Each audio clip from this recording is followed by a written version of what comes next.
జగన్ ఈ పథకాలు అమలు చేస్తే శ్రీలంక అవుతుందని విమర్శిస్తున్న వారే మేము ఇంతకన్నా ఎక్కువ పథకాలు తెస్తామని మరో వైపు చెప్తున్నారు. చంద్రబాబు నాయుడు కూడా సూపర్ సిక్స్నే ప్రధానంగా ఆయన నమ్ముకున్నాడు. నేను ఈసారి సూపర్ సిక్స్ పట్టుకొస్తున్నాను అని. సూపర్ సిక్స్ ఏంటి? ఒక రకంగా జగన్మోహన్ రెడ్డి పథకాలకు మరింత కాస్తంత అదనంగా ఇస్తాను అని చెప్పడమే. సో ఈ అంటే వెల్ఫేర్ స్కీమ్స్ పైన సైద్ధాంతికంగా ఎవరేం మాట్లాడినా గ్రౌండ్ లెవెల్లో ఆ సంక్షేమ పథకాలకు పొలిటికల్ ట్రాక్షన్ ఉంది అని అందరూ అంగీకరిస్తున్నారు. సో జగన్మోహన్ రెడ్డిని ఎద్దేవా చేసిన వాళ్ళు కూడా ఈ వాస్తవాన్ని అంగీకరిస్తున్నారు. నేను చంద్రబాబు నాయుడు ఇండియా టుడేకి ఇచ్చిన ఇంటర్వ్యూ చూశాను. సో ఆ ఇంటర్వ్యూలో కూడా ఏమంటున్నాడు? నేను 2004 వరకు చాలా డెవలప్మెంట్ చేశాను. ఖైరతాబాద్ నియోజకవర్గాన్ని 3-4 నియోజకవర్గాలు అయ్యాయి. ఇప్పుడు ఆడ నేను హైటెక్ సిటీ కట్టాను, సైబరాబాద్ చేశాను, ఇంత విజన్తో పనిచేశాను, కానీ నాకు అక్కడ ఓట్లేదు అని ఆయన వ్యాఖ్యానించాడు. అలాగే 2014-19 నేను ఆంధ్రప్రదేశ్కు చాలా విజన్తో పనిచేశాను, కానీ ప్రజలు నాకు ఓట్లేదు. కారణం ప్రజల లెవెల్స్ ఆఫ్ సాటిస్ఫాక్షను, అందుకే ఈసారి సూపర్ సిక్స్ తెచ్చాను అని చెప్పి చంద్రబాబు నాయుడు ఇండియా టుడే ఇంటర్వ్యూలో చెప్పాడు. అంటే చాలా క్లియర్గా పైకి ఐడియాలజికల్గా పొలిటికల్గా ప్రచారంలో ఈ డెవలప్మెంట్ వర్సెస్ వెల్ఫేర్ అన్న నెరేటివ్ తీసుకొస్తున్న రియాలిటీలో జగన్ ప్రత్యర్థులు కూడా అంగీకరిస్తున్న అంశం ఏంటంటే ఈ స్ట్రాంగ్ వెల్ఫేరిజం అనేది రాజకీయంగా ప్రజల జీవన స్థితిగతుల్ని ఎంత మారుస్తాయి అనేది ఒక అంశం, కానీ స్ట్రాంగ్ వెల్ఫేరిజాన్ని మాత్రం ఒక వెరీ పవర్ఫుల్ పొలిటికల్ ఎజెండాగా అందరు ప్రత్యర్థులు కూడా గుర్తిస్తున్నారు. అందుకే జగన్మోహన్ రెడ్డి ఆ విమర్శలు లెక్క చేయకుండా తన వెల్ఫేర్ స్కీమ్స్కు మరింత అదనంగా నేను పథకాలను ఇస్తాను అని చెప్పాడు. ఎందుకంటే జగన్మోహన్ రెడ్డి యొక్క యునిక్ సెల్లింగ్ ప్రపోజిషన్ యూఎస్పీఏ వెల్ఫేరిజం. జగన్మోహన్ రెడ్డికి ఉన్న అడ్వాంటేజ్ కూడా ఏంటంటే ఆయన రాజశేఖర్ రెడ్డి వారసుడిగా ఒక సహజ నేచురల్ ఇన్హెరిటెన్స్ వచ్చింది బ్రాండ్, వెల్ఫేర్ బ్రాండ్. ఎందుకంటే రాజశేఖర్ రెడ్డి అనేక రకాల ఇన్నోవేటివ్ వెల్ఫేర్ స్కీమ్స్కు ఆద్యుడు. ఫీ రీయింబర్స్మెంట్, ఆరోగ్యశ్రీ ఇలాంటివన్నీ అంతకుముందు ఎక్కడా లేవు. ఆయన కొత్తగా వెల్ఫేర్ స్కీమ్స్ను ప్రారంభించాడు. చంద్రబాబు నాయుడు ఆ స్కీమ్ ఉచిత విద్యుత్ లాంటి స్కీములను బహిరంగంగా వ్యతిరేకించాడు. ఉచిత విద్యుత్ అమలు చేస్తే కరెంట్ తీగల పైన బట్టలు వేసుకోవాల్సి వస్తుంది అని కూడా విమర్శించాడు. సో అందువల్ల చంద్రబాబు నాయుడుకు ఇప్పుడు సూపర్ సిక్స్ అన్నా ఇంకా వెల్ఫేర్ స్కీమ్ గురించి ఎంత మాట్లాడినా గ్రౌండ్ లెవెల్లో ఆయనను వెల్ఫేర్ స్కీమ్స్ ఐడెంటిఫై చేయడం లేదు. నేను ఇవాళ తిరుపతి నుంచి వచ్చాను.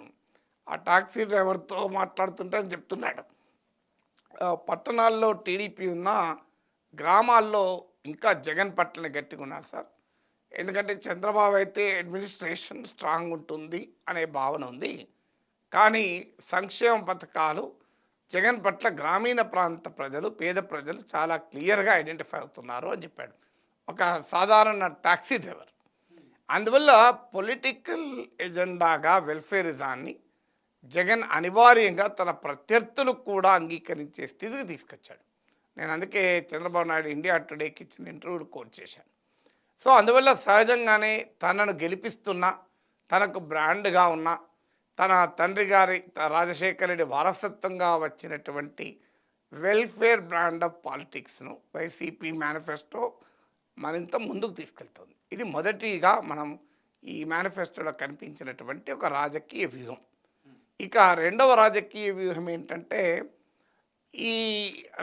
ఈ వెల్ఫేర్ బ్రాండ్ను ప్రవేశపెడుతున్న సమయంలో తన రాజకీయ ప్రత్యర్థుల నుంచి ఒక ప్రశ్న ముందుకు వస్తుంది. డెవలప్మెంట్ను నెగ్లెక్ట్ చేశాడు, అభివృద్ధిని దెబ్బతీశాడు అని, అప్పులు చేసి సంక్షేమాన్ని పంచుతున్నాడు, నేనైతే సంపద సృష్టించి సంక్షేమాన్ని పంచుతాను అంటూ చంద్రబాబు నాయుడు ఒక పొలిటికల్ నరేటివ్ ముందు పెట్టాడు. సో అందువల్ల ఆ పొలిటికల్ నరేటివ్ అంటే పథకాల వరకు చంద్రబాబు నాయుడు కూడా జగన్తో పోటీ పడుతున్నాడు, కానీ ఆ పథకాల అమల్లో జగన్మోహన్ రెడ్డి అప్పులు చేస్తున్నాడు, నేను సంపద సృష్టిస్తున్నాను అనే నరేటివ్ చంద్రబాబు నాయుడు చెప్పాడు. దానికి ఈ మేనిఫెస్టోలో కౌంటర్ జగన్మోహన్ రెడ్డి ఇచ్చాడు. చూడండి అంటూ రకరకాల గణాంకాలను కూడా పెట్టాడు. సో మీకు అప్పుల శాతం ఎంత, చంద్రబాబు నాయుడు 5 ఏళ్ల పాలనలో అప్పుల శాతం ఎంత, జగన్మోహన్ రెడ్డి 5 ఏళ్ల పాలనలో అప్పుల శాతం ఎంత.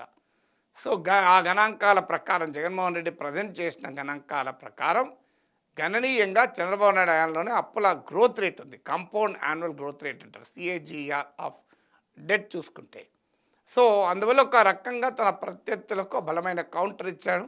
ఇప్పుడు టీడీపీ సమాధానం చెప్పాలి, ఎందుకంటే పదే పదే జగన్ ఆయన ఆ మేనిఫెస్టో ప్రజెంట్ చేయడం చూశాను. ఇవి క్యాగ్ రిపోర్ట్లు, ఆర్బీఐ రిపోర్ట్లు, స్టేట్ గవర్నమెంట్ బడ్జెట్ డాక్యుమెంట్స్, వీటిని మేము కోట్ చేస్తూ చెప్తున్నామని. అందువల్ల ఇవాళ ఆయన టీడీపీ, జనసేన, బీజేపీల పైన ఉన్న బాధ్యత ఏంటంటే whether they agree with Jaganmohan Reddy statistics and ఆయన చెప్తున్న గణాంకాల ప్రకారం,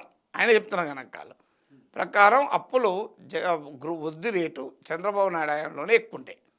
సో అందువల్ల దీనికి కౌంటర్ ఇవాళ మీకు రేపు మేనిఫెస్టో టీడీపీ వాళ్ళు పెట్టినప్పుడు చెప్పాలి. సో ఇక అందువల్ల ఆ ప్రతిపక్షాల నరేటివ్ను కౌంటర్ చేసే ప్రయత్నం. మూడవది డెవలప్మెంట్ వర్సెస్ వెల్ఫేర్. వెల్ఫేర్ వల్ల డెవలప్మెంట్ దెబ్బతిన్నది అనేటువంటి ఒక బలమైన నరేటివ్ ఆయన జగన్ ప్రత్యర్థులు జనంలోకి తీసుకెళ్లారు. చాలా చోట్ల దీని పట్ల కొంత నమ్మకం కూడా కొన్ని సెక్షన్లు కనబడుతోంది. అందుకే గతంలో గ్రాడ్యుయేట్ ఎమ్మెల్సీ ఎలక్షన్లో రాష్ట్రమంతా టీడీపీ గెలవడము, పట్టణాల్లో మిడిల్ క్లాస్లో, అప్పర్ క్లాస్లో ఈ భావన, ఈ నరేటివ్ కొంత జనంలోకి వెళ్ళిన మాట నిజం. దానికి కౌంటర్ చేస్తూ చూడండి ఇవి గణాంకాలు. ఇంకా నా హయాంలోనే క్యాపిటల్ ఎక్స్పెండిచర్ ఇంత పెరిగింది. అందువల్ల టీడీపీ హయాంలో, వైసీపీ హయాంలో క్యాపిటల్ ఎక్స్పెండిచర్, మూలధన వ్యయం, క్యాపిటల్ ఎక్స్పెండిచర్ అంటే సహజంగా డెవలప్మెంట్ వ్యయం. సో ఇది ఎలా పెరిగింది, స్కూల్ బిల్డింగ్లు ఎలా కట్టాం, ఆసుపత్రులు ఎలా కట్టాం, ఇప్పుడు 4 పోర్ట్లు నిర్మిస్తున్నాం, ఇన్ని రోడ్లు వేసాం అంటూ తన డెవలప్మెంట్ రికార్డును కూడా ప్రజెంట్ చేసుకునే ప్రయత్నం చేశాడు. దాంతోపాటు 4వది ఏంటంటే వెల్ఫేరిజం అనేది ఒక వృధా ఖర్చు, ప్రజలకు డబ్బులు ఇవ్వడం అనేది ఒక వేస్ట్ఫుల్ ఎక్స్పెండిచర్ అనేటువంటి నరేటివ్ను మోడీ నుంచి ఇక్కడ వరకు అందరూ చెప్తారు, ఫ్రీబీస్ అని. సో అది కాదు, ప్రజల చేతుల్లో ఆదాయం పెట్టడం వల్ల జీడిపి పెరిగింది అంటూ జీడిపి లెక్కలు కూడా ఇచ్చారు. అంటే ఆ చంద్రబాబు పాలనలో 5 ఏళ్ళు, జగన్మోహన్ రెడ్డి పాలనలో 5 ఏళ్లలో జీడిపి పెరుగుదల రేటు ఎంత ఉంది అని చేస్తూ ఒక సవాల్ కూడా ఇచ్చాడు. సంపద సృష్టించాడు అని బాగా చెప్తున్నాడు కదా చంద్రబాబు నాయుడు. ఆయన గతంలో ఎలా సంపద సృష్టించాడు, ఫిగర్స్ ఏంటి, సంపద సృష్టించాడు అంటే సరిపోదు కదా బ్రాండ్ చెప్తే. సో సంపద సృష్టించబడితే ఆంధ్రప్రదేశ్ రాష్ట్ర జీడిపి పెరగాలి కదా. సో అందువల్ల గణాంకాలతో కౌంటర్ చేయడం ఒక పాజిటివ్ సైడ్. ఎందుకంటే ఎలక్టోరల్ డిస్కోర్సు, పొలిటికల్ డిస్కోర్సు దేశంలో ప్రధానమంత్రి స్థాయిలోనే అబద్ధాలతో నడుస్తుంది. మంగళసూత్రాలు తీసుకెళ్తారు, ఇట్లాంటి స్థాయికి రిజర్వేషన్లు తీసుకెళ్ళి ఎస్సీ, ఎస్టీ, బీసీ రిజర్వేషన్లు ముస్లింలకు ఇస్తారు, ఇలాంటివన్నీ మోడీ మాట్లాడుతున్నాడు.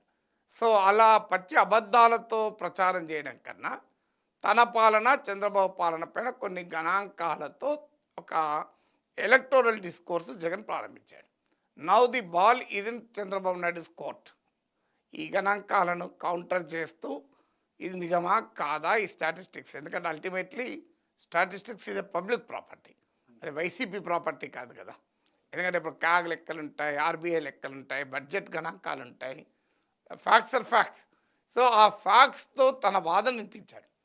సో ఆ వాదన నిజమా అబద్ధమా అనేది ప్రజల ముందు తన ప్రత్యర్థులకు కూడా చెప్పాలి. అందువల్ల ఒక రకంగా ఎఫెక్టివ్ పబ్లిక్ డిస్కోర్స్ అంటే తన వెల్ఫేర్ మోడల్ని మరింత విస్తృతంగా ఎలా అమలు చేస్తా అని చెప్పాడు.